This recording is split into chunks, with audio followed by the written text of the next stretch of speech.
Hi guys, मागच्या वेळेसच राखीने पीठ टाकलेलं होतं, पण या आठवड्यामध्ये तिने अंडीच फेकून दिलेली आहेत. ऑलरेडी यांच्याकडे ब्रॉन्झ रेशन कार्ड आहे आणि त्यात सुद्धा हे खाण्याच्या गोष्टीबाबत चेष्टा करताना दिसत आहेत. तर आपल्याला माहितीच आहे की ज्यावेळेस तन्वीची कॅप्टन्सी होती त्यावेळेस तिने शिक्षा म्हणून जर रूल मोडला तर तिने प्रत्येकाकडून 2 अंडी काढून घ्यायचं असं ठरवलेलं होतं. त्यामुळे प्रत्येकानेच रूल मोडलेले आहेत आणि ते सगळे अंडे एकत्र केले तर एक पूर्ण मोठा ट्रे झालेला आहे.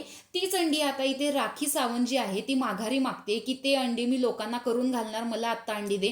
तिला आता कोणाशी भांडायला मुद्दा दिसत नाहीये, त्याच्यामुळे ती फक्त तन्वीला तिने शिकार केलेली आहे. कारण रुचिता आता पूर्णपणे शांत झालेली आहे, त्यामुळे ती प्रत्येक वेळेस तन्वीच्या मागे लागलेली असते. अशीच गोष्ट आत्ता सुद्धा घडते. तर तन्वी सांगते की एकदा अंडी गेली की गेली. त्यावरती राखीचं म्हणणं आहे की खून का बदला खून, अंडे का बदला अंडा.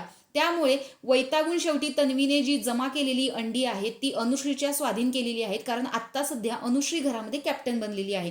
पण राखीनं हे सांगून घेतलेलं होतं की मी ही जी अंडी तू जमा केलेली आहेस ती अंडी मी लोकांना करून खाऊ घालणार, पण हीच अंडी राखीने स्वतः फोडून टाकलेली आहेत. कारण ज्यावेळेस तन्वीने अनुश्रीच्या स्वाधीन अंडी केलेली होती, अनुश्री ती व्यवस्थित किचनमध्ये घेऊन चाललेली, पण खालून राखीने हात मारला आणि ती सगळी अंडी फोडून टाकली.